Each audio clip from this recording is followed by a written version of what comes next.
કોક છેડો નથી ને પાયડો નથી, કોક ચડ્યો નથી ને પાયડો નથી.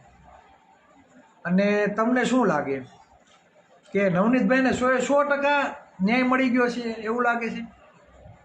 પરમ દિવસના ન્યૂઝ જો રીમાબા ઝાલા ડીવાયએસપી, જેને પહેલાં આ હો થઈ બરાબર, એના ઉપર શંકા થઈ, એણે જે નિવેદન આપ્યું હતું એટલે એ બેનને હટાવી દીધા. બધું શાંત પડી ગયું, બધું ઠરી ગયું, એટલે આ જ સત્તા પક્ષવાળાએ પાછો એને ચાર્જ મળવામાં પાછો આપી દીધો.